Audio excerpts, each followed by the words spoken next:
भर्ती निकले तो इम्तिहान नहीं, परीक्षा हो तो परिणाम नहीं, परिणाम निकले तो ज्वाइनिंग का नाम नहीं, आखिर क्यों युवाओं का सम्मान नहीं। बस करो मजाक अब, युवा मांगे हिसाब अब, बात करो संवाद करो, दो हमारे प्रश्नों का जवाब अब। क्यों हर भर्ती पंचवर्षीय योजना है, किस नए भारत की ये परियोजना है, कैसी ये परीक्षा प्रणाली है, आपने युवाओं की छीन ली जवानी है।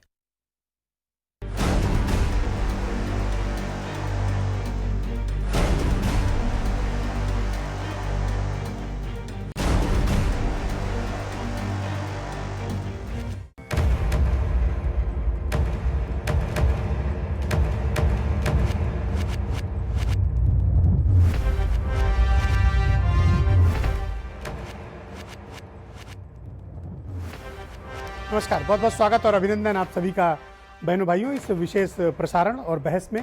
मैं ब्रजेश मिश्रा हूं और आज हम एक बेहद अहम और राष्ट्रीय महत्व के मसले पर बात करने जा रहे हैं। हम बात कर रहे हैं बेरोजगारी की।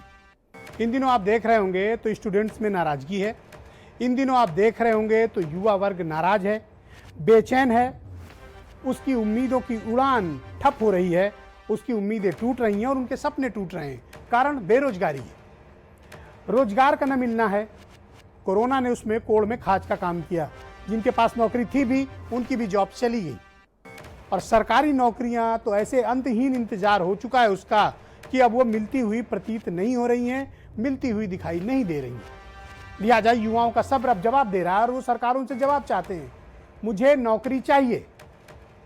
अगर आज का युवा अपने लिए नौकरी मांग रहा है तो क्या बहनों भाइयों वो गलत कर रहा है?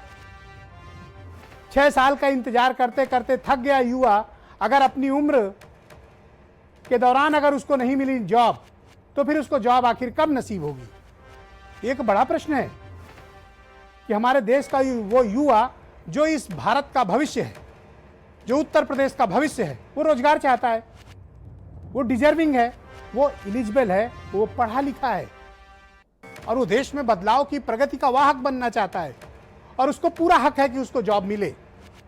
सरकारों का यही दायित्व होता है कि वो बेरोजगार नवयुवकों को रोजगार उपलब्ध कराएं। लेकिन आप देख रहे होंगे उत्तर प्रदेश में इन दिनों भर्तियां लटकी हुई हैं, भर्तियां अटकी हुई हैं और भर्तियां भटकी हुई हैं।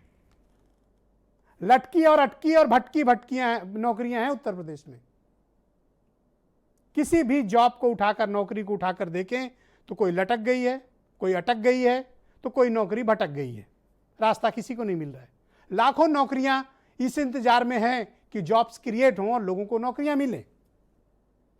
किसी की परीक्षा हो गई है तो परिणाम नहीं आ रहा, किसी का परिणाम आ गया है तो इंटरव्यू नहीं हो रहा है, और किसी का इंटरव्यू हो गया है तो उसकी ज्वाइनिंग नहीं हो रही है, और जिसका सब कुछ हो गया है उसका मामला जांच एजेंसियों के पास है क्योंकि उसमें घपले और घोटाले हैं। इनसे अगर आप बच गए तो अदालतें बैठी हुई हैं, कोर्ट में मामला पहुंचा दिया जाता है। तो आखिर उत्तर प्रदेश के युवा की गलती क्या है? वो सरकार के वादों और आश्वासन के सहारे कितना वक्त काटे? कट ऑफ एज अगर किसी की खत्म हो गई तो उसके बाद फिर वो नौकरी उसको मिलनी नहीं है। पीछे से आ रही एक बड़ी वर्क फोर्स है यूथ की जो आगे जॉब चाहिए जिसको। तो जहां हमें जॉब चाहिए वहां हमें मनरेगा के फावड़े पकड़ाए जा रहे हैं। उत्तर प्रदेश का युवा इसी बात को लेकर बेहद नाराज है। आप देख रहे होंगे कि इन दिनों सोशल मीडिया में नाराज युवाओं की एक फौज है जो अगर अपने पर आ रहे हैं तो प्रधानमंत्री के मन की बात को भी 1 मिलियन से ज्यादा डिसलाइक कर दे रहे हैं। ये कौन लोग हैं? ये कौन लोग हैं जो लगातार सोशल मीडिया पर जॉब्स के लिए लगातार आवाजें उठा रहे हैं? इतना बड़ा शोर उठ रहा है तो कुछ तो बात होगी ना। ज्यादा दूर जाने की भी जरूरत नहीं है। अभी आप देखें उत्तर प्रदेश में 69,000 टीचरों की भर्ती का इशू किस तरह से सरकारों की लापरवाही से, सरकारों के ट्रांसपेरेंसी के अभाव के कारण वो प्रक्रिया रुकी पड़ी है। स्पष्ट रूप से उसमें घपला हुआ, घोटाला हुआ 69,000 टीचरों की भर्ती में, जिसकी कम से कम सीबीआई से जांच कराई जानी चाहिए थी। न हो तो दोबारा एग्जामिनेशन कराया जाना चाहिए था। टीचर की भर्ती में जो टॉपर भाई साहब थे उनको भारत के राष्ट्रपति का नाम नहीं पता। और ये बात मैं नहीं कह रहा हूं, 3 आईपीएस अफसरों ने जांच की, मुख्य अभियुक्त आज तक नहीं पकड़ा गया। तीनों आईपीएस का तबादला करके उनको इलाहाबाद से, प्रयागराज से बेदखल कर दिया गया और जांच एसटीएफ के एक एडिशनल एसपी को दे दी गई, जिसने पूरी जांच को ही दबा दिया है। आज वो जांच कहां है किसी को नहीं पता। मुख्य अभियुक्त तो पकड़े ही नहीं गए, तो जब मुख्य अभियुक्त नहीं पकड़ा गया तो पीछे का पॉलिटिकल लिंक कहां से मिलेगा। 69,000 टीचरों की भर्ती वहीं पर रुकी हुई है, वो संदेह के घेरे में है, क्योंकि उसमें भ्रष्टाचार हुआ है और भ्रष्टाचार सामने आया है। और खुद उत्तर प्रदेश की पुलिस ने पकड़ा था, जिन पुलिस अफसरों ने पकड़ा उनको सजा दी गई बहनों भाइयों, उनको हटा दिया गया प्रयागराज से। एक मामला नहीं है, पीछे के 50 मामले हैं। आप कोई भी भर्ती उठाकर देखें, मेरे पास तो सूची रखी है, मैं तो देख कर और पढ़कर हैरान हूं कि मैं कहां से शुरू करूं, कहां खत्म करूं। उत्तर प्रदेश का युवा रोजगार चाहता है, उत्तर प्रदेश का युवा काम चाहता है, उत्तर प्रदेश के यूथ चाहते हैं कि देश की प्रगति के वो वाहक बने, उनको हक है इस बात का, लेकिन उसके बावजूद उनको जॉब नहीं मिल रही है। तो ये गंभीर प्रश्न है, गंभीर चिंता का विषय है। और आज जब मैंने ये ऐलान किया दोपहर में कि हम इस विषय पर डिबेट करेंगे, तो आप यकीन मानिए कि हजारों की तादाद में, लाखों की तादाद में मैसेजेस आ रहे हैं और फेसबुक पे पोस्ट आ रही हैं, सवाल आ रहे हैं लोगों के, उनके जो बेरोजगार हैं, वो जिनके साथ वादा किया गया था कि हम आपको रोजगार देंगे, आज उनको कहाँ रोजगार मिल रहा है। सरकार की कौन सी नौकरियां आ रही हैं, और जो नौकरी आई हैं उनकी ज्वाइनिंग तक नहीं हो रही है बहुतों की। तो बेचारे सब लोग करें क्या, कहाँ जाएं। मसला इस बात का है, हमें इस विषय पर खुलकर बात करनी होगी और खुलकर इस विषय पर बोलना भी होगा, ताकि हमारे यूथ को, हमारे भाइयों को, हमारे बेरोजगार नवयुवकों को, हमारी बहनों को काम मिले और वो भी उत्तर प्रदेश की तरक्की की एक वाहक बने। इस विषय पर आज हम बातचीत करेंगे। हीरो वाजपेयी मेरे साथ हैं भारतीय जनता पार्टी से, सुरेंद्र राजपूत कांग्रेस कमेटी के प्रवक्ता हैं, रोहित अग्रवाल मेरे साथ मौजूद हैं आरएलडी से, बंटी पांडे ये बेरोजगार युवा हैं और 69,000 टीचर भर्ती मामले में इन्होंने एक बड़ा आंदोलन चलाया है। आशुतोष गिरी जी भी इसी मेरे साथ इस कार्यक्रम का हिस्सा हैं और प्रमोद कुमार सिंह जी भी इस कार्यक्रम में मुझे ज्वाइन कर चुके हैं। ये सब वो लोग हैं जो विभिन्न भर्ती परीक्षाओं के पीड़ित हैं, शिकार हैं, बेरोजगार हैं, जिनके पीछे ये अकेले एक व्यक्ति नहीं है, इनके पीछे हजारों छात्र, हजारों बेरोजगार लोग हैं जिनको ये रिप्रेजेंट करते हैं। ये परेशान हैं, ये दुखी हैं, ये चाहते हैं इनको काम मिले। इनकी गलती क्या है, इनसे वादा किया गया था, इन्होंने एग्जाम्स दिए थे और इनको हक है कि इन्हें जॉब मिले। बीरेंद्र सिंह जी भी इस कार्यक्रम का हिस्सा है, बहुत स्वागत और बहुत बहुत धन्यवाद। हीरो वाजपेयी जी, कार्यक्रम की शुरुआत आपसे। लाखों भर्ती के पद रुके हुए हैं, किसी का एग्जाम हो जा रहा है, रिजल्ट नहीं आ रहा है, रिजल्ट आया, ज्वाइनिंग नहीं हो रही है। ऐसे 50 उदाहरण मौजूद हैं उत्तर प्रदेश में जहां पर भर्तियां रुकी हुई हैं। क्या कारण है कि आप लोगों को रोजगार नहीं दे पा रहे हैं? नहीं ब्रजेश जी, जो आपने बात कही, मैं आपकी किसी बात को झुठलाना नहीं चाहता। ये बात सही है कि पिछले काफ़ी वर्षों से उत्तर प्रदेश में जब भी नौकरियां निकली और उन नौकरियों के पीछे कभी ना कहीं कुछ ना कुछ हुआ और लोग अदालत में गए और अदालतों से कार्रवाई हुई और वो नौकरियों में भर्ती रुक गई और वो इतनी लंबी खिंचती रही कि लोगों का सब्र का भी इम्तिहान लोगों से छूट गया।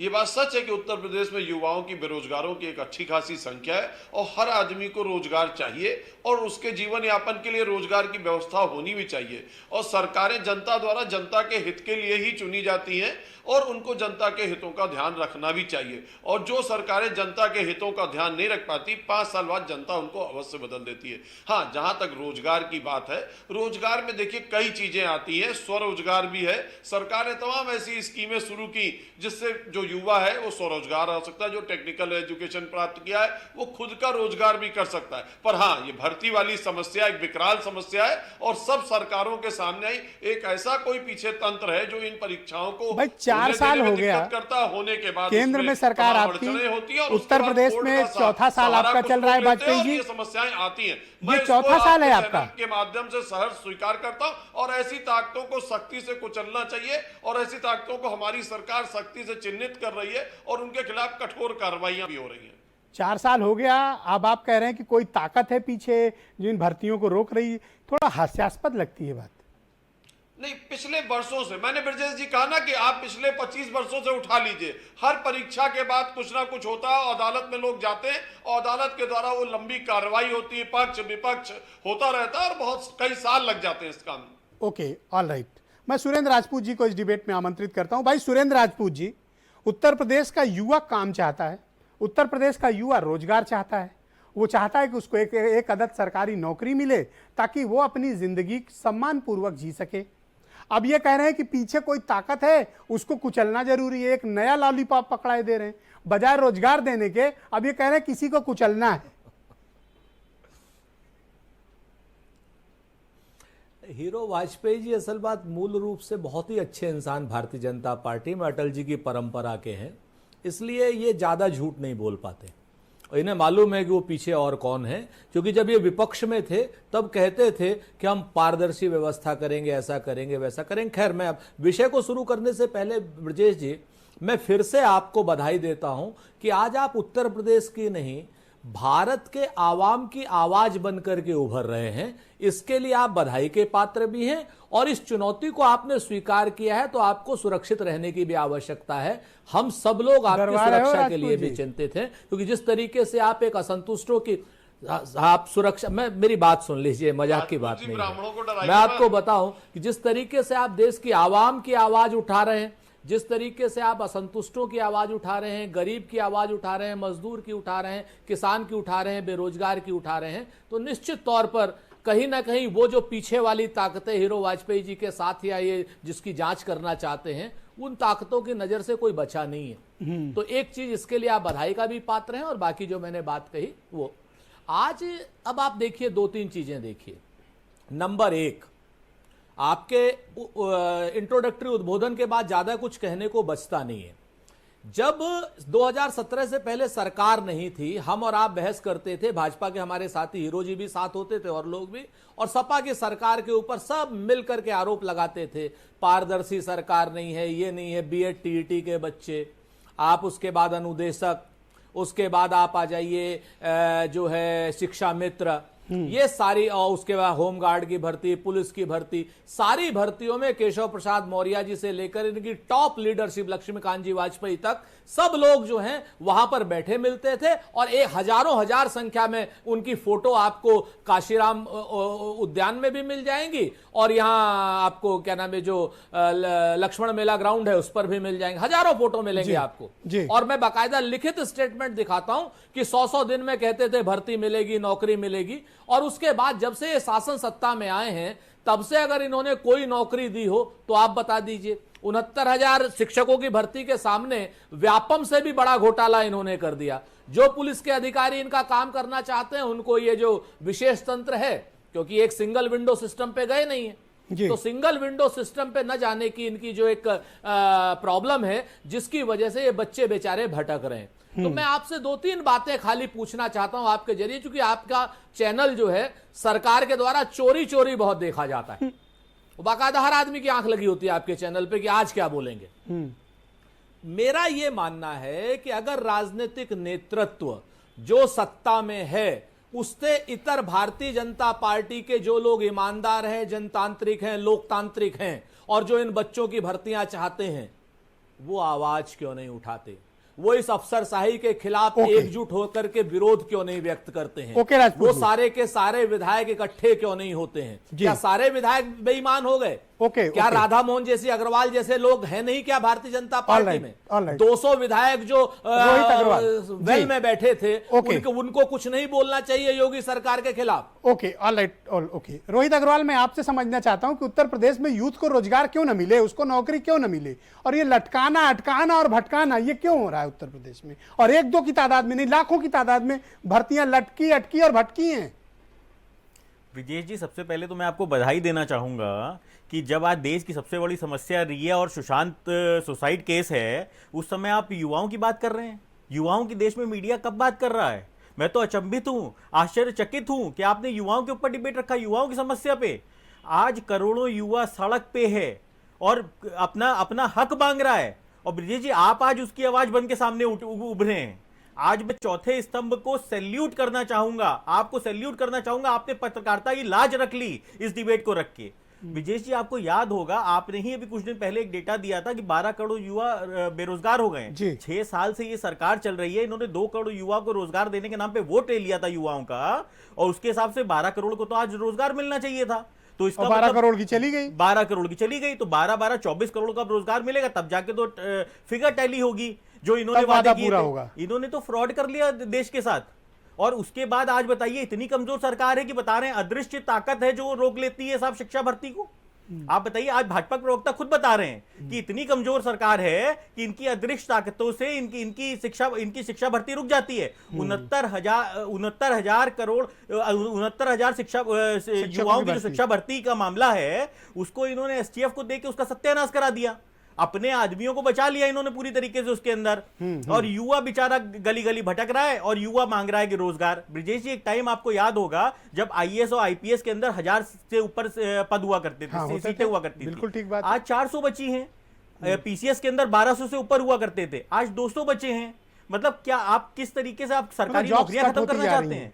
आप युवाओं को युवा एक एनर्जी है, उस एनर्जी को अगर आप गलत डायरेक्शन में लेके जाएंगे तो देश तबाह हो जाएगा। इनसे हो क्यों नहीं पा रहा, कारण क्या है? नहीं, इनकी इच्छा शक्ति नहीं है, इनकी इच्छा शक्ति नहीं। आप देखिए ना, एसटीएफ को इन्होंने जांच दी 69,000 शिक्षा भर्ती की और उसका सत्यानाश करा दिया, क्योंकि इनके तो खुद लोग इन्वॉल्व हैं इस चीजों में। दूसरी चीज, अभी ये कह रहे थे स्वरोजगार, हाँ। अभी बात कर, ये जो इस तरीके के जुमले हैं ना, इसी ने तो बर्बाद किया है देश को। इनकी सारी की सारी योजनाएं सिर्फ नाम से और कागज पे हैं, बाकी कहीं धरातल पे नहीं है। मेक इन इंडिया अगर होता तो आज युवा बेरोजगार नहीं होता। अगर आज मेक इन इंडिया सक्सेसफुल हुआ होता तो युवा मैं बेरोजगार बंटी कभी पांडे नहीं को होता। आमंत्रित करता हूं। ये 69,000 शिक्षकों की भर्ती के मामले में जो कुछ भी गड़बड़ियां हुई हैं उसके लिए एक बड़ा आंदोलन चला रहे हैं।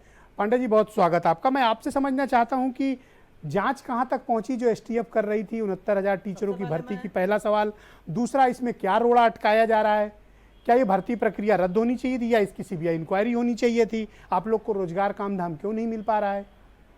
सबसे पहले मैं भारत समाचार का तहे दिल से धन्यवाद करना चाहूँगा। पूरा चैनल जो है, पूरी मीडिया एक तरह से जहाँ लगी हुई है सुशांत और रिया के चक्कर में, वहाँ अभी तक किसी भी चैनल ने नहीं दिखाया कि हमारे देश का युवा बेरोजगार है। और पूरे मीडिया चैनल, जितने भी चैनल हैं, सब सुशांत और रिया को लेकर पूरे दिन खबरें दिखा रहे हैं।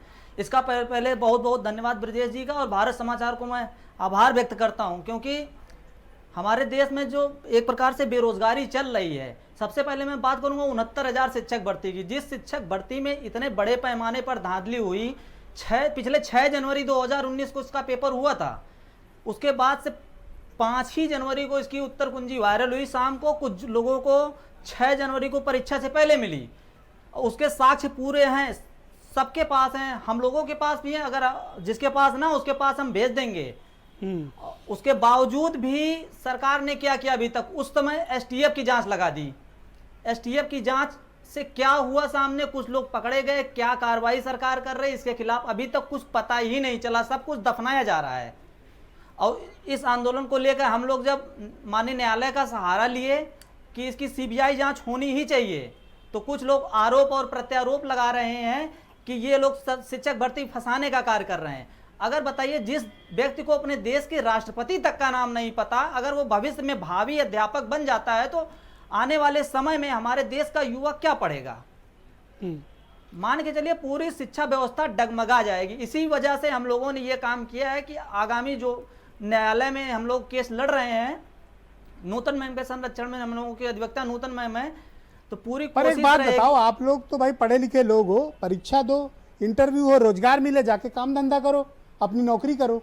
या आपको अदालतों के चक्कर, वकीलों के चक्कर, सरकारी दफ्तरों के चक्कर क्यों लगाने पड़ रहे हैं? ब्रजेश जी, सबसे पहले मैं बताना चाहूंगा, आखिर ये लोग, जैसे चुनाव इनका होता है, इसकी पूरा शेड्यूल इनका सही से आता है। कब चुनाव होगा, कब डेट होगी, कब क्या होगा, कब रिजल्ट आएगा।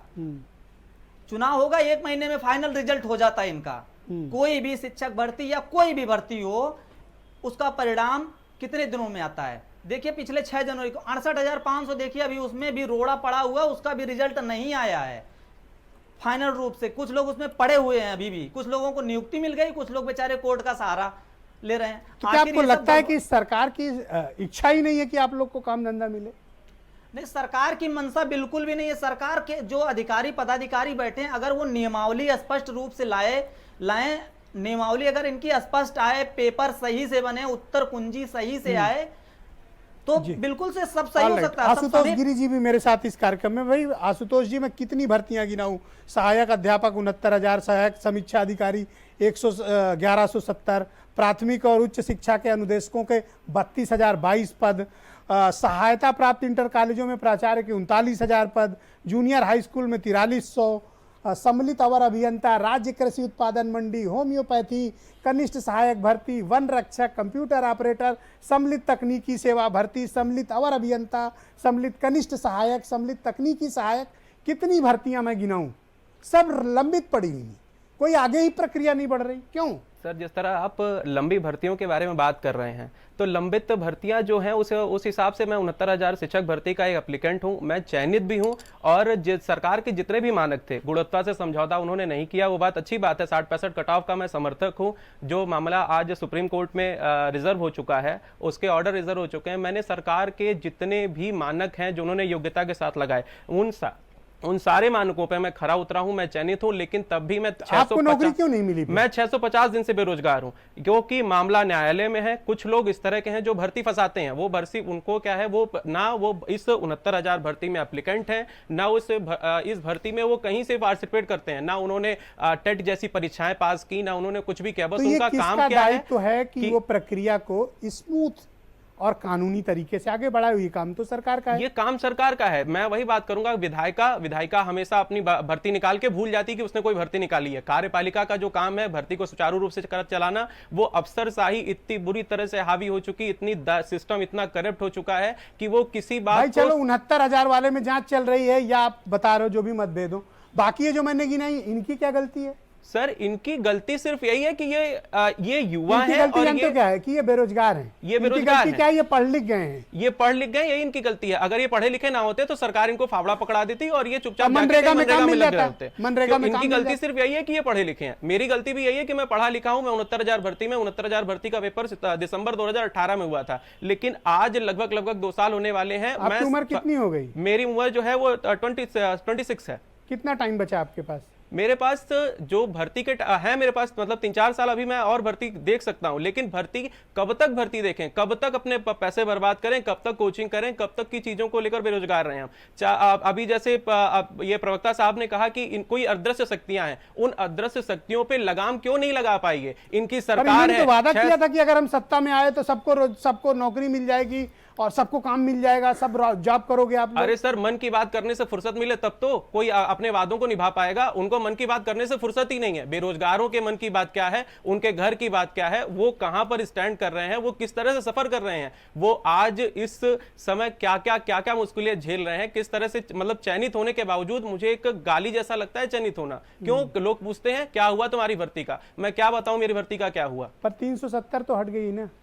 370 से सर अगर मुझे कोई मतलब ठीक है, मेरा देश है, मेरा देश महान है, मेरा देश का जो टुकड़ा था वो मुझे मिल गया, वो बात ही सारी चीजें सही हैं। लेकिन मुझे पर्सनल फायदा क्या हुआ? मैं तो आज भी बेरोजगार हूं, मैं कल भी था। मैं पढ़ूं लिखूं, सारी चीजें करूं, टेट क्वालिफाई करूं, उसके बाद सरकार के मानक जो सरकार ने रखे थे उन्हीं मानकों को इनको कोर्ट में चैलेंज कर दिया जाता है। ये कैसी प्रक्रिया है, ये कैसा सिस्टम है कि इनकी हर चीज कोर्ट में चैलेंज होती है। ये है आशुतोष जी की जानबूझकर लटकाया, अटकाया और भटकाया जाता है। जानबूझकर सर, जानबूझकर, चाहे वो सरकार हो, चाहे वो सरकार, और मेन सरकार सर अपना काम बोल के छोड़ देती है। मैं दिल्ली स्टूडियो आपको ले चलता हूं। प्रमोद कुमार सिंह जी मेरे साथ मौजूद हैं।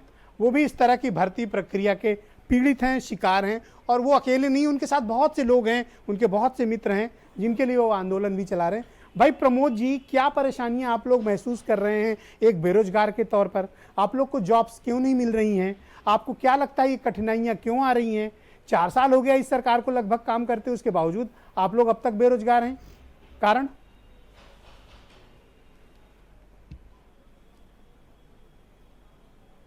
सर, ये रिक्रूटमेंट जो है कि 2013 में आया कांस्टेबल रिक्रूटमेंट, और 41,610 पे वैकेंसी है ये। इसमें 3 कैडर की रिक्रूटमेंट थे, एक civil police and second PAC and third fireman. इसमें यह हुआ कि 2013 में रिक्रूटमेंट इसका एडवर्टाइज हुआ और 2015 में इसका फाइनल रिजल्ट आया। इन्होंने 38,315 लोगों को फील्ड अप किया। इसमें 3295 सीटें वेकेंट रह गई थी। इन्होंने जो सर 38,315 लोगों को फील्ड अप किया है सीटें, इसमें इन्होंने क्या किया कि हॉरिजेंटल कोटा इन्होंने डिस्टर्ब किया। चूंकि वो जो एडवर्टाइज आया था वो माननीय अखिलेश जी के गवर्नमेंट में आई थी, तो अखिलेश जी क्या किया कि ये जनरल फीमेल की जो सीटें थी उस रिजर्वेशन कोटे पे उठाकर ओबीसी एससी फीमेल को फील्ड अप कर लिया, जबकि वो सीटें थी जनरल फीमेल की। तो रीजन लेके मैं माननीय हाई कोर्ट में वो केस किया 2016 में। जी। 2016 फाइनल रिजल्ट के बाद केस करने के बाद सर वो केस चलता गया, ये फाइनल हुआ इसका जजमेंट 20 फरवरी 2018 को। फिर इसको इन्होंने कंप्लायंस किया 2019 में। जी। 2019 में इन्होंने 10 जून को इन्होंने कंप्लायंस किया इसका। इसमें जनरल फीमेल 2052 फीमेल सेलेक्ट हुई, आज वो थानों पे हैं। बट जो इसमें सरप्लस में जो इलीगल तरीके से ओबीसी एससी फीमेल तो आपको कारण क्या लगता है? सरकार चाहे तो बैठकर इस मामले को सुलझा सकती है, अगर कहीं कोई गड़बड़ी हुई तो उसको ठीक किया जा सकता है, अगर कहीं से कोई क्लर्कियल मिस्टेक है या अधिकारियों के स्तर पर पॉलिसी मेकिंग में कोई गड़बड़ी है ठीक किया जा सकता है। पर ऐसा क्या प्रॉब्लम है कि आप लोग को आप ये समस्या दूर नहीं हो रही? आपने बात की किसी से, मिले आप लोग किसी से? सर मैं आज जो बात कहने वाला हूं सर एकदम फैक्ट वाली बात है। 69,000 भर्ती हो, चाहे एसआई 2016 भर्ती हो, चाहे एसआई 2011 भर्ती हो, 2013 भर्ती में जनरल कैंडिडेट के साथ जितना अन्याय किया जा रहा है आज तक किसी भी वैकेंसी में नहीं की गई है। ये जो चूंकि डीजी भर्ती बोर्ड जो बैठे हैं वहां पे एक विशेष वर्ग के हैं ये, और इनसे करीब हमारी 1-1 घंटे बहस होती है, लेकिन ये इनका सीधा कहना है कि ये हमारी पॉलिसी है, जबकि उनके जो एडवर्टाइज जो होते हैं पालती होते हैं विज्ञापन के विपरीत काम करते हैं पूरा, जिसकी वजह से हमें दोबारा कोर्ट जाना पड़ता है और फिर से हमको उसको चैलेंज करना यही वो पड़ता है। अदृश्य जो ताकतें हैं काउंटर जिनका फाइल नहीं जिक्र करते अभी सर। हीरो वाजपेयी अपना कर रहे जवाब थे, भी फाइल नहीं करते हैं, जिनको रोक और पाने में हमको इनकी कम से कम 2 सरकार महीने, 3 अक्षम है, महीने बाद फाइल करते हैं। ये रोक नहीं पा रहे हैं। ओके, वीरेंद्र सिंह जी आ गए इस डिबेट में। भाई वीरेंद्र जी, मैं देख रहा हूं चारों तरफ से आज मुझे केवल संदेश मतलब कागज भरे पड़े हैं संदेशों से। आज जब मैंने बताया कि मैं बेरोजगार नवयुवकों पर डिबेट करने जा रहा हूं, मैं तो हैरान हूं कि मैं किसकी बात कहूं और किसको छोड़ूं। 50 ऐसी भर्तियों का मामला मेरे समक्ष इस वक्त टेबल पर विद्यमान है, मौजूद है। मैं तो हैरान हूं कि तकरीबन 4 लाख के आसपास तो हम लोग जोड़ चुके जिनकी भर्तियां होनी है और जो मामले को आगे बढ़ाया जाना चाहिए था वो लंबित है। कारण देखिए, लोक सेवा आयोग को यादव सेवा आयोग कहकर बीजेपी ने माखौल उड़ाया था कि हम अगर सरकार में आएंगे तो पारदर्शी भर्तियां करेंगे। इन्होंने कहा कि अखिलेश सरकार ने सारी भर्तियां बेच ली हैं, एक जात विशेष के लोगों को नौकरियां दी जाती हैं उत्तर प्रदेश में, बहुत भ्रष्टाचार है नौकरियों में, चाहे वो एसएससी हो, चाहे वो लोक सेवा आयोग हो, चाहे वो और जो विभागीय भर्तियां सेवा मंडल के थ्रू होती रहीं। लेकिन बीजेपी सरकार 3.5 साल बाद ये बताने में अब तक नाकाम है कि वो कितनी नौकरी दे पाई है। जब कोरोना आया तो इन्होंने कहा भाई आपदा में अवसर को, आपदा को अवसर में बदलना है, हिम्मत ना हारो। तो इनकी अपील जो थी वो सबसे ज़्यादा पहले तो स्कूल वालों ने सुनी कि फीस पूरी लो बच्चों से, चाहे माँ बाप की नौकरी छूट गई हो, और तनख्वाह ऑफिस स्टाफ को, स्कूल स्टाफ को आधी दो। तो एक तो स्कूल वालों ने इनकी आपदा को अवसर में बदला, दूसरा ब्रजेश जी अस्पताल वालों ने आपदा को अवसर में बदला, और तीसरा सैनिटाइजर पे ये जीएसटी नहीं हटाकर इन्होंने खुद भी आपदा को अवसर में बदला। आज सैनिटाइजर हर घर में यूज होता है, उस पर जीएसटी क्यों लिया जा रहा है? गरीबों को राहत दो। पर इन बच्चों को काम मिलना चाहिए, नौकरी मिलनी चाहिए। बीरेन जी, इनकी गलती क्या है भाई? ब्रजेश जी, मैं आ रहा हूं।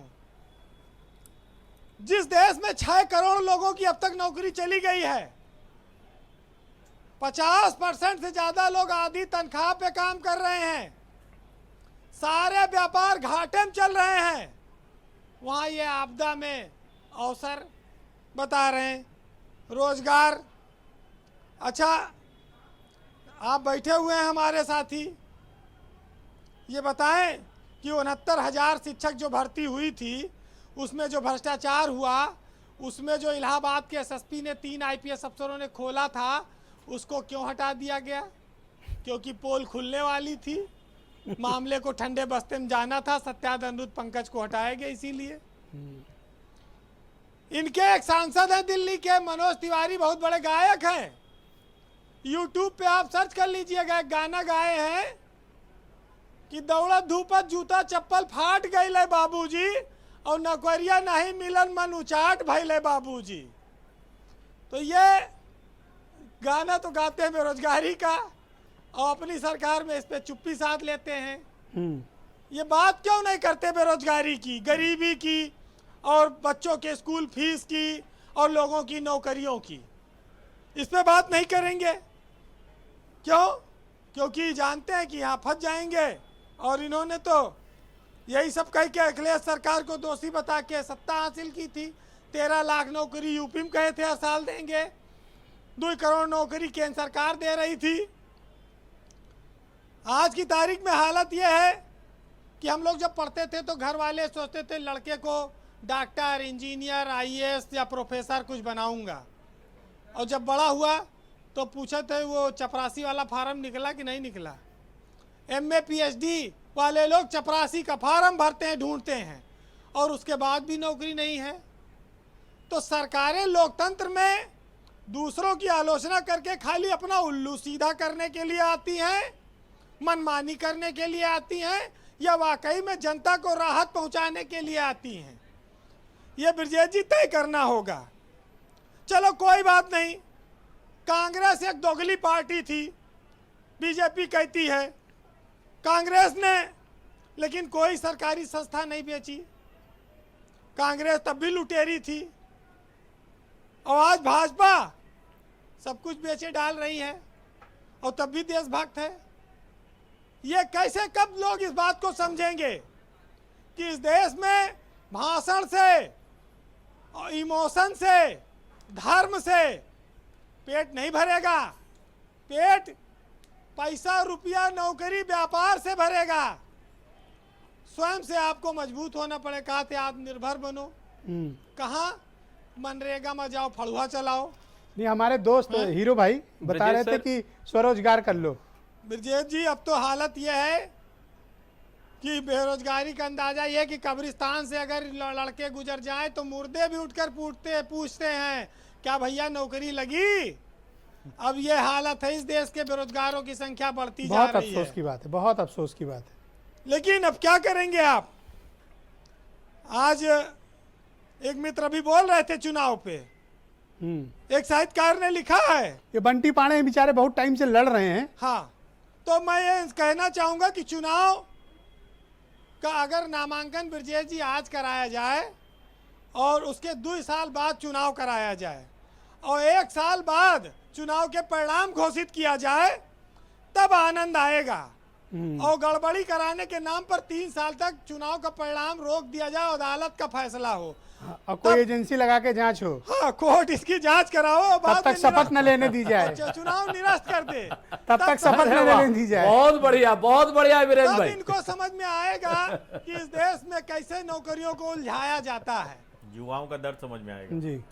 आज एक बहुत अच्छा शेर मिला है, कहूंगा, उसके बाद एक और कहूंगा जो पिछले दिनों मैंने कहा था, दोनों सुनिएगा जी।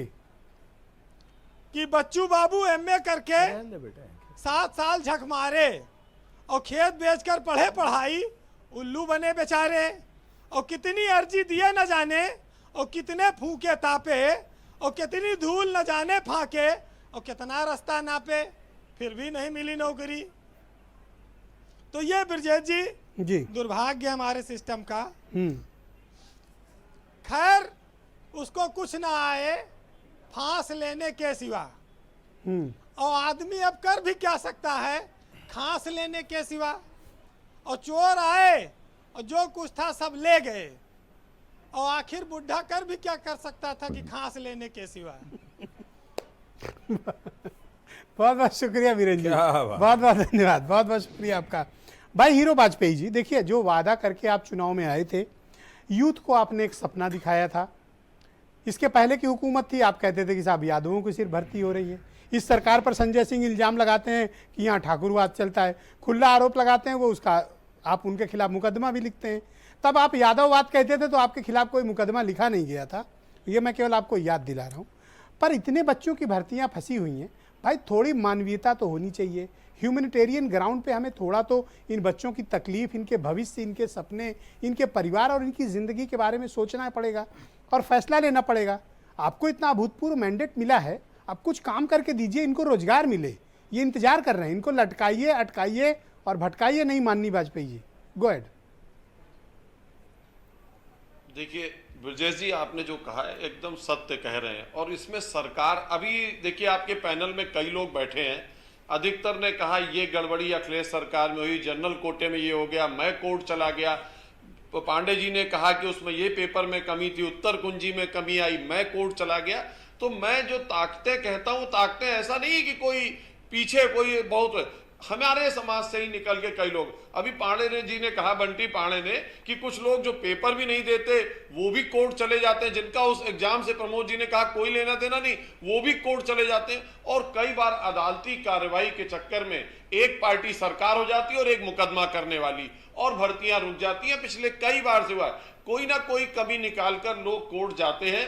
अदालत का काम है न्याय करना, और अदालत को लगता है कि इसमें अन्याय हो रहा है तो वो मामला लटकता जाता है। और मुझे लग रहा है उत्तर प्रदेश में भर्ती का पिछले 15 और साल से एनआरसी कोई ना के कोई पोस्टर कारण चिपकाने 17-18 थे, साल से यही तो आप चल रहा है हाई कोर्ट कि तक हम लड़े अदालतों के और सहारे सुप्रीम हो कोर्ट जाते तक गए हैं, और और अदालती पोस्टर कार्रवाई लगवाने के लंबी लिए खिंचती है, पूरी और मशीनरी बेचारे झोंक लोग दी इन्होंने। बेरोजगार बंटी रहते हैं, सरकार की योजनाओं, पांडे, बंटी सरकार की पांडे, नौकरियों का पूरी लाभ मशीनरी उन्हें इन्होंने नहीं इस पता, बात के लिए सरकार झोंक को भी दी युवाओं कि के- सीएए आज के युवाओं और की एनआरसी वालों के जो- पोस्टर लखनऊ में लग जाएं, उसके लिए इन्होंने पूरी मशीनरी झोंक दी। लेकिन अगर स्टूडेंट्स को नौकरी चाहिए, बच्चों को, यूथ को नौकरी चाहिए, उसके लिए कह रहे हैं अब अदालतों में लंबित है, हम क्या करें? भाई वाजपेयी जी, ये दोहरा मापदंड क्यों? नहीं, देखिए इन्हीं स्टूडेंट में से ही लोग गए हैं। मैं कब कह रहा हूं कि सरकार गई है? जो लोग पेपर देते हैं वही जाते हैं, कारण अलग अलग होते हैं। मैं किसी को दोषी नहीं ठहराता, उसको लगता है मेरे साथ इनजस्टिस हो रही है, वो कोर्ट जाता है, और कोर्ट जाने पे देखिए अदालतें सभी पक्षों को मौजूद करके उसके बाद ही न्याय करती है। मैं आपको एक सलाह देता हूं, आप एक काम करो ना, जितनी भर्ती प्रक्रिया लंबित है सबको कलेक्ट करो, कैबिनेट में ले जाओ, कैबिनेट से एक रिजोल्यूशन पास करो, और फिर आपके डिपार्टमेंट से अपने चीफ सेक्रेटरी को बोलो कि वो हाई कोर्ट में जाएं और चीफ जस्टिस साहब के समक्ष रिक्वेस्ट करें कि माई बाप इतनी परीक्षाएं रुकी हैं, इतनी भर्तियां लंबित हैं, 4 लाख बच्चों को रोजगार मिलना है, सारे एक साथ क्लब करके एक बार में सुन लो, कैबिनेट इस पे डिसीजन दे दे, सारी प्रक्रिया का निस्तारण हो जाए, जहां जो भर्तियां होनी हो जाए। बहुत पॉपुलर हो रहा है, मुझे लगता है आपकी आवाज जस्टिस से लेकर चीफ सेक्रेटरी और मुख्यमंत्री के कानों तक जा रही होगी, और यदि नहीं जा रही होगी तो इसे मैं पहुंचाने की कोशिश करूंगा। ऑलराइट भाई सुरेंद्र राजपूत जी, देखिए हीरो वाजपेयी नो डाउट की बहुत बेहतरीन प्रवक्ता हैं, आप इन्हें घेर नहीं सकते हैं नॉर्मली, ये आपको आपके ही रास्ते में आगे बढ़ा देंगे। पर मैं आपसे ये समझना चाहता हूं कि भर्ती प्रक्रिया में इस लापरवाही के लिए उत्तरदायित्व और जवाबदेही किसकी तय की जाए?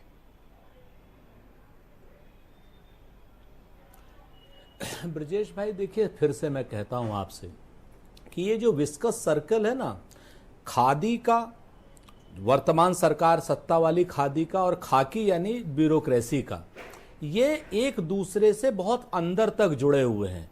जिस तरीके से कोरोना में टीम 11 सारा कुछ कर रही है, उसी तरीके से एक मुख्यमंत्री कार्यालय में 1 या 2 मिनिस्टर के साथ में सारी की सारी ब्यूरोक्रेसी इस चीज के लिए कि सिंगल विंडो सिस्टम हो जाए। अब जैसे hero Vajpayee ji by the way हो जाते एजुकेशन मिनिस्टर, या ये हो जाते मुख्यमंत्री, तो हम जैसे और आप जैसे आदमी की भी इनके लिए मुसीबत मत पैदा अगर करो। ये एक्सेस हो जाती तो इनको हम बता भी पाते। एक मिनट नहीं, इनके ये तो मुसीबत में वैसे ही है, ये मुसीबत से अलग नहीं है। ये तो अपनी वकालत ना करें तो कौन इनका वो करेगा, इनके तो अपने व्यापार है। ये तो अटल जी की लीगेसी के नेता है, मैं ये मुसीबत में आने वाले नहीं। मैं आपको बताऊं कि यहां पर जो नव धनाढ्य वर्ग आ गया है ना, ठेकेदारी वाला जो वर्ग आ गया है, जिसे आम जनता से मतलब नहीं है, वो इन सब चीजों को लटकाता है। अभी आपने एक पार्टी की बात करी, आप पार्टी की, मैं आपको बताऊं, ये भी तुम मुझे पंत कहो और मैं तुम्हें निराला, जानबूझ करके आप पार्टी दिल्ली के तर्ज पर लोगों को बेवकूफ बनाने के लिए उत्तर प्रदेश में आई है। इसीलिए वो कहीं ठाकुरों का गैर कानूनी बात करती, कहीं पंडितों की गैर कानूनी बात करती है, और इनके खिलाफ मुकदमे भी, ये सब नूरा कुश्ती है भारतीय जनता पार्टी और उस पार्टी की विपक्ष के स्पेस को खत्म करने की, बेरोजगारी के मुद्दे से ध्यान हटाने की। मैं आपसे जिम्मेवारी से कह रहा हूं कि भारतीय जनता पार्टी के दिल्ली के लोग षड्यंत्रकारी हैं, और ये आम युवा के हाथ में हिंदू मुसलमान रखना चाहते हैं, आम युवा के हाथ में मंदिर मस्जिद रखना चाहते हैं, धर्म रखना चाहते हैं, और उस तरीके से उनको, और एक ये मोबाइल रखना चाहते हैं। ओके, ऑलराइट, किस रोहित सुबह से अग्रवाल, शाम तक, ऑलराइट, जिसपे कि रोहित एक अग्रवाल, धर्म विशेष मेरे को, पास एक उन धर्म भर्तियों की विशेष को पूरी गालियां लिस्ट दिया मौजूद जाए, है, तो इसलिए जिनको वो लटकाया, बेरोजगारी की बात ना अटकाया कर सके और भटकाया गया, जिनकी प्रक्रिया समय से शुरू हो जानी चाहिए थी, रोहित अग्रवाल, उनकी प्रक्रिया अब तक शुरू नहीं की गई है। जिनके परीक्षा हो गई, उनके रिजल्ट नहीं आए, जिनके रिजल्ट आ गए हैं उनके इंटरव्यू नहीं हुए हैं, और जिनके इंटरव्यू हो गए हैं उनकी ज्वाइनिंग से रोका जा रहा है। क्यों भाई, इनका क्या कसूर है?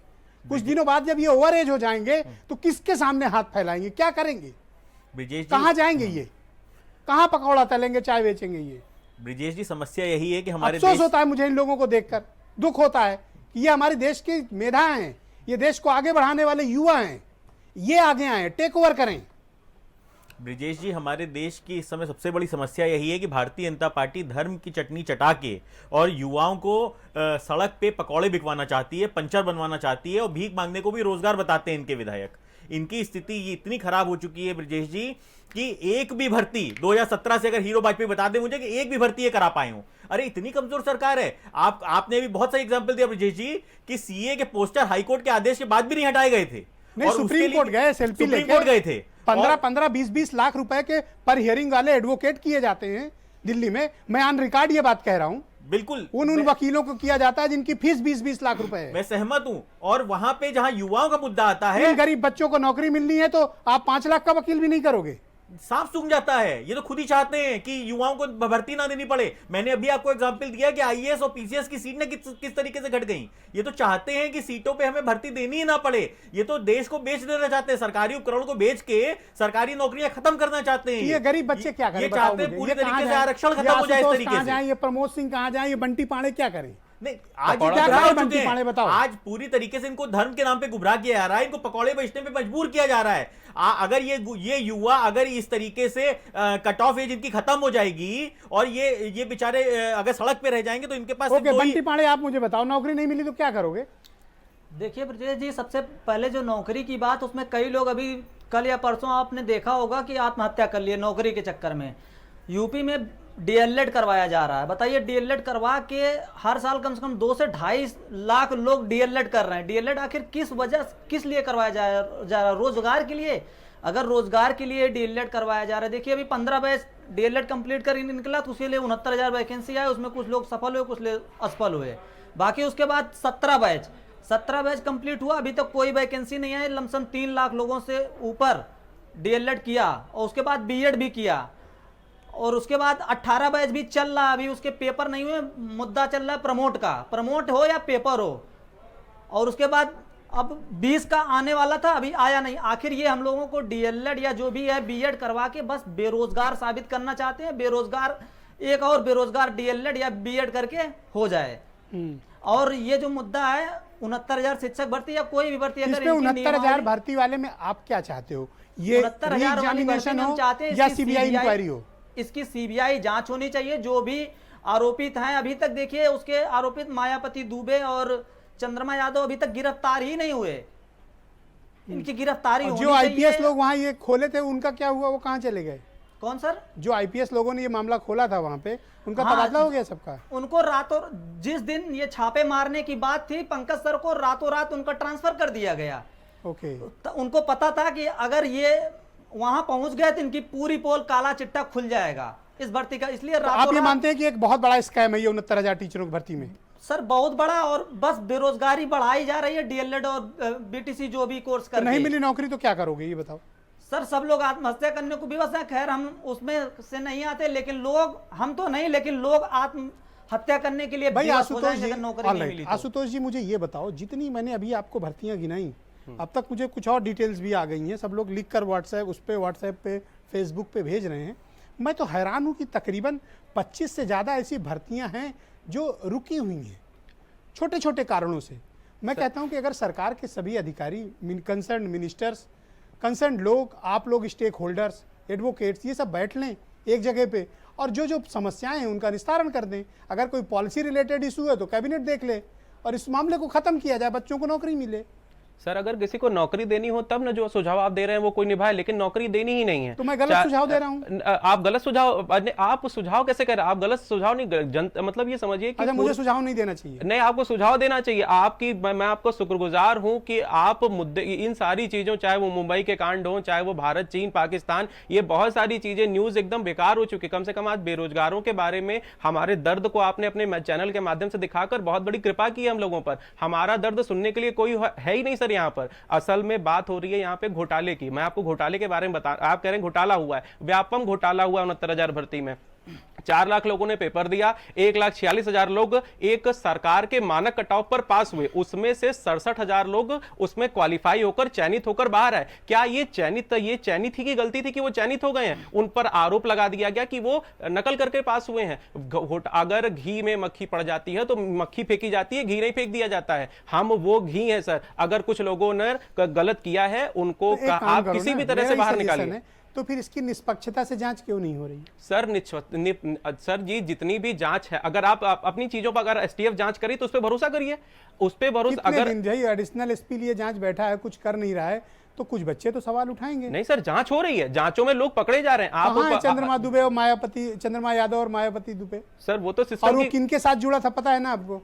सर वो जिनके साथ भी जरा जुड़े सबूत हों। मिल जाए तो मैं उनको बेनकाब करूंगा जल्दी। सर वो आप बिल्कुल करिए सर, ताकि हम लोगों की भर्ती खुले। मैं भर्ती हूं, मैं मेहनत से पास हुआ सर, आई मैंने दिन रात एक अप्रिशिएट, करके और मैं मैं पास आपकी हुआ। सराहना करता हूं कि आप मेहनत किए हैं और आप नौकरी, आपका हक है, मेरा हक और है सर। आपने अपनी प्रतिभा, अपनी मेरिट से नौकरी हासिल की है, आपको नौकरी मिलनी चाहिए। मेरी क्या गलती सद्भावना है? आपके साथ है। मेरी क्या गलती है? घोटाला अगर I हुआ, do appreciate ये you लोग कि कौन आपकी हैं? कोई गलती नहीं है। ये लोग कौन है जो लोग गलती इस उन तरह लोगों से की बच्चों है को जो फंसा इन रहे हैं? लोगों को, बच्चों को नौकरी देने के नाम पे पैसे लेते हैं। ऐसे लोग महापापी हैं। सर वो ऐसे लोग महाराक्षस सर कुछ हैं। लोग डिबेट अगर जो नौकरी के नाम पे पैसे ले, उससे ज्यादा घटिया कोई नहीं हो सकता। सर डिबेट में मौजूद ही कुछ लोग हैं जो 69,000 शिक्षक भर्ती का पेपर भी नहीं दिया, और 69,000 शिक्षक भर्ती कहते हैं कि वो फंसाने के, ताकि ये भर्ती रद्द हो जाए, वो दोबारा ये भर्ती आए, दोबारा वो भर्ती में एप्लीकेंट बन के और दोबारा वो सारी चीजें, वो भर्ती रद्द कराना चाहते हैं सर। Alright, तो प्रमोद ये कुमार सिंह। इतने बुरे लोग हैं कि ये भर्ती घोटालों के कारण, ये घोटालों का नाम दे देकर सर कुछ ही लोग हैं जो गलत हैं, सारे लोग गलत नहीं तो है, मैं ये लेकिन कह रहा हूं अन्याय कि ये सबके साथ हो आपस रहा में है। ये कहने से कि वो गलत है, हम सही, मैं कहता हूं कि गवर्नमेंट खुद आगे आकर कोई एक पॉलिसी डिसीजन क्यों नहीं ले रही है? पॉलिसी पैरालाइज क्यों? सर बेसिक क्वेश्चन ये है। सर पॉलिसी पैरालाइज नहीं होते तो आज हम और आप मिलकर ये मुद्दा ही नहीं Correct उठा बात, I do रहे। appreciate बेरोजगारों का बहुत Okay, बड़ा प्रमोद फौज हो कुमार चुका सिंह, है। मुझे आप बताओ कि जिन छोटे छोटे मुद्दों का आप बात कर रहे हो कि इसका आरक्षण इस कैटेगरी में चला गया, महिला का पुरुष में चला गया, इनका ओबीसी में चला गया, ओबीसी का जनरल हो गया, जनरल का फीमेल में आ गया, फीमेल का मेल में आ गया, भाई साहब ये सब बातें तो फाइल में है ना, ऑन रिकॉर्ड है। अफसरों की एक मीटिंग हो जाए, कंसर्न मिनिस्टर बैठ जाए, ला अफसर बैठ जाए, प्रमुख सचिव न्याय बैठ जाए, प्रमुख सचिव विधायी बैठ जाए, और बैठ के सामने सामने सुलझा लें। ये कोई रॉकेट साइंस थोड़ी है कि मंगल ग्रह में यान भेजना है। फाइल निकालो, बैठ के बात कर लो। सर अगर ये मंगल ग्रह जैसी कुछ चीज एक सेकंड, मैंने ये सवाल प्रमोद जी से पूछा है। प्रमोद जी बिल्कुल बोलिए। सर, मैं बताना चाहता हूं आपको, मैं पिछले 5 साल से केस लड़ रहा हूं सर, और केस लड़ने के दौरान मैं लखनऊ में ऐसे 5 विधायक, 10 मंत्री से मैं मिल चुका हूं, कानून मंत्री ब्रजेश पाठक जी, प्रमुख सचिव गृह अवनीश अवस्थी जी, मैं लगभग बहुत सारे मंत्री नेताओं से मिला हूं, लेकिन आज तक हम लोगों का कुछ ही नहीं सुना। हमने जो अगर केस लड़ा तो वो न्यायपालिका का, वो मैं शुक्रगुजार हूं कि उन्होंने ऑर्डर किया, लेकिन उन्होंने हमारी बातें को सुनते हुए ऑर्डर करने के बाद भी सर भर्ती बोर्ड के डीजी जो हैं, हम लोगों से पता नहीं किस बात की खुन्नस खाए हैं कि हम लोगों को जब फाइनल मेरिट बनाते हैं उनसे बाहर कर देते हैं। रिजल्ट इस तरीके से, मतलब जो उनका पॉलिसी, उस पॉलिसी को दरकिनार करते हुए हमारे सारे पिटिशनर को बाहर कर देते हैं वो। और जब इस बाबत हम फिर से कोर्ट जाते हैं तो फिर से वो हमको बस काउंटर लगाएंगे, 2 बंटी जी सप्ताह, रुकिएगा, 3 आपके सप्ताह, पास 4 आऊंगा, सप्ताह थोड़ा समय वेट लेते करें। जी। हैं। और फिर जब डीजी भर्ती बोर्ड से पर्सनल हम बात करने जाते हैं तो हमको समझाते हैं कि ये ऐसे है, ऐसे है। तो आपका ये जबरदस्ती कहने वाली का बात, सर। मतलब है कि आज तक मुख्यमंत्री जी से हम ब्यूरोक्रेसी इस रिक्वेस्ट सरकार यही के करना चाहते हैं तंत्र पर कि इस प्रकार से सामान्य वर्ग हावी के सभी है अभ्यर्थी हैं, कि वो प्लीज पॉलिटिकल हम सिस्टम लोगों की भी की बात बातों नहीं को सुनती। देखा जाए ध्यान में और न्याय दिया जाए। 5 सालों से सर हम लोग एलिजिबल हैं, आज पिछले 5 साल से हम लोग जॉब में होते, लेकिन पिछले 5 सालों से हम लोग भटक रहे हैं सर। Okay, all right. 40 से 45 लाख रुपए लगा चुके हैं सर। ओके भाई हीरो वाजपेयी जी, अगर ये छोटी मोटी प्रॉब्लम है कि इसका आरक्षण इस कैटेगरी में चला गया, उसका मेल का फीमेल में चला गया, ओबीसी का जनरल में चला गया, ये सब तो ऑन रिकॉर्ड होगा, फाइल में होगा। इन सारे अफसरों को इकट्ठा करो, कंसर्न डिपार्टमेंट के मिनिस्टर को बुलाओ, प्रिंसिपल सेक्रेटरी न्याय को बुलाओ, ला अफसर को बुलाओ, बिठाओ और वहीं सुलझा लो। ये कोई कठिन काम थोड़ी ना है, इसमें कोई विल पावर की भी जरूरत नहीं है, एक मीटिंग होने की जरूरत है बस। नहीं ब्रजेश जी, आपने जो सुझाव दिया है बहुत सकारात्मक है और मैं ये ऊपर तक पहुंचाऊंगा, और क्या समस्या है वो भी मैं आप तक बताऊंगा कि क्या चीजें हैं। अदालतों में मामले लंबित होने के बाद काफी चीजें जो है आपने बताई हैं वो नहीं हो सकती, क्योंकि मैं अधिवक्ता भी हूं, और जब मामला सब जुडिस होता है तब आपकी ये सारी चर्चा बेकार है, क्योंकि कोर्ट में या तो आप पार्टी नहीं है, पार्टी है तो आपका जवाब लग चुका ऑलरेडी, आपके सुझाव मांगेगी कोर्ट तब आप दे सकते हैं। तो कई न्यायिक बाध्यताएं हैं, उनका पालन करना पड़ता है, फिर भी आपका सकारात्मक सुझाव है और मैं ये ऊपर तक पहुंचाऊंगा। और मुझे लगता है आपका शो आज सभी लोग जो मौजूद है उन्होंने कहा कि युवाओं पर शो है और सभी देख रहे हैं, तो मुझे लगता है ये शासन प्रशासन में भी लोग देख रहे होंगे और उनके पास आज ये चुभता हुआ विषय उनको भी चुभेगा और ये मामले के सकारात्मक हल शीघ्र निकलेगा।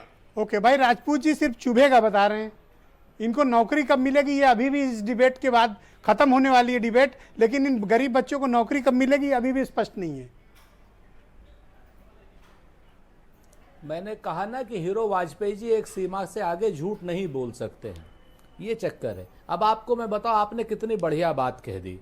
ट्रांसपेरेंसी अगर इस सरकार में होती, अगर इस सरकार में पूर्ण पारदर्शिता होती जिसके नाम पर यह सरकार आई है, तो मैं निश्चित तौर पर जानिए ऐसी कोई समस्या नहीं है जिसका समाधान नहीं हो सकता।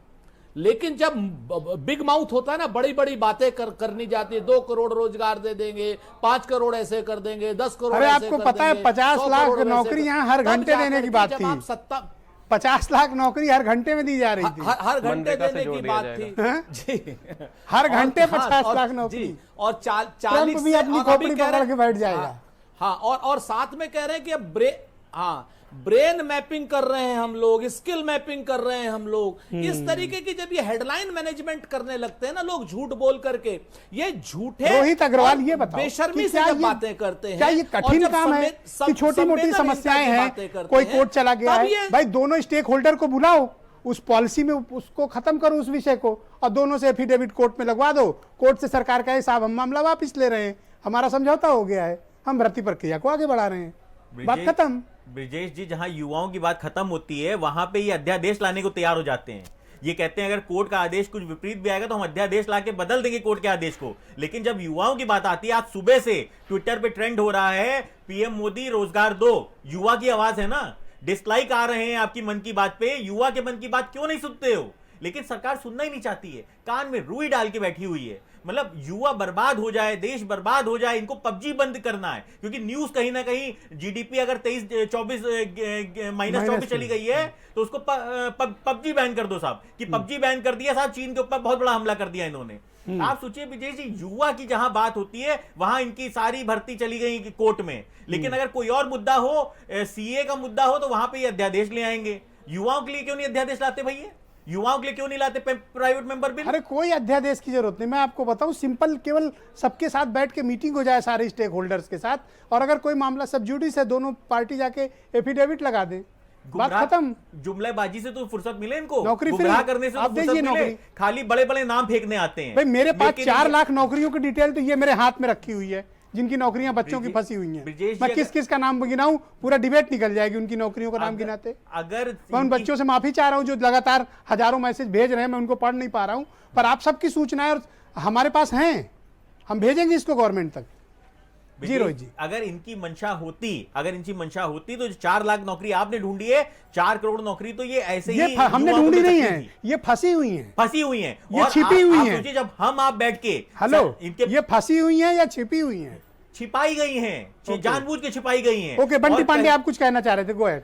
हम कहना सर ये चाह रहे थे, अगर सरकार को रोजगार देना है तो इनको अभी भी भटकाया प्राथमिक में गया है, 1,80,000 के करीब में सीटें खाली हैं। ये 69,000 अगर उसमें से निकाल दिया जाए तब भी 1,10,000 प्राथमिक में सीटें खाली हैं। अगर ये ऐसे ही 69,000 शिक्षक भर्ती कोर्ट में लटकी रहेगी तो मतलब एक बना हुआ डर कोरोना का, अगर कोरोना ही चलता रहेगा तो क्या रोजगार की जो प्राथमिक में भर्तियां आनी वो नहीं आएंगी?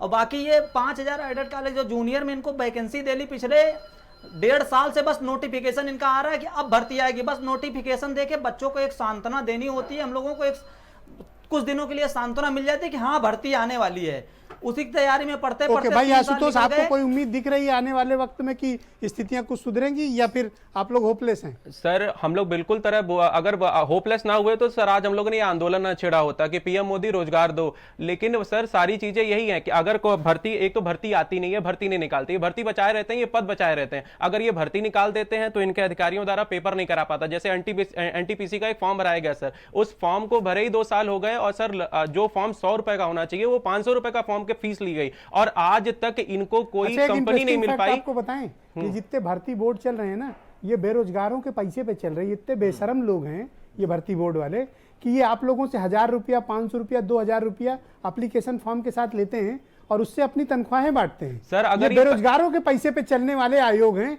इतने बेशरम है ये। सर, ये आयोग बेशरम ना हो, अगर ये बेशरम भी है चलती है पैसा ले लें, लेकिन सर हमें कम से कम हमारे टाइम बेरोजगारों से से अरे उनको नौकरी दो, उनसे उल्टा पैसे ले लेते हो। हमको कम से कम नौकरी तो समय से दे दीजिए। आयोगों 500 को किलोमीटर दूर इनके सेंटर दे दिए जाते और हैं। जब एग्जाम होते हैं तो 500 किलोमीटर दूर okay, centre. Yes, Surendra Rajput go ahead.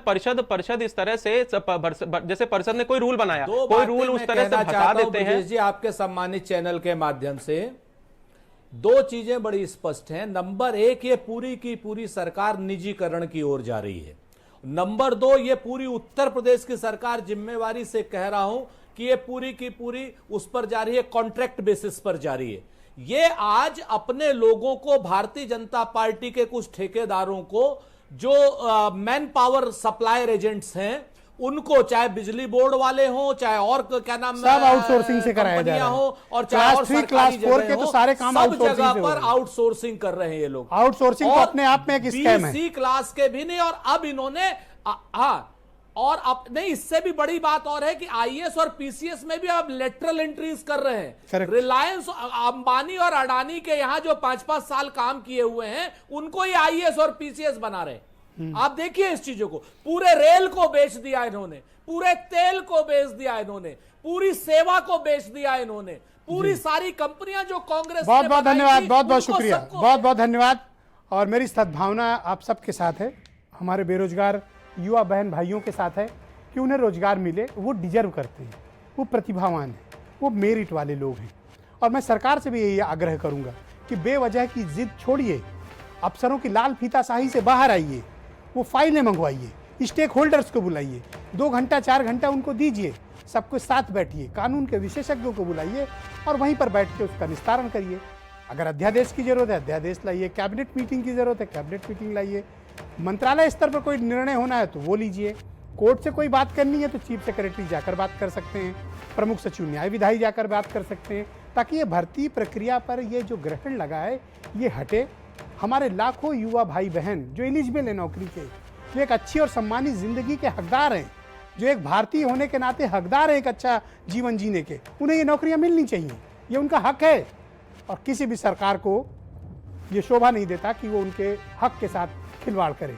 आपने वादा किया था, मुझे नौकरी चाहिए, यूथ को नौकरी चाहिए, ये उसकी आवाज़ है और ये आवाज़ सुननी पड़ेगी। धन्यवाद, नमस्कार, गुड नाइट।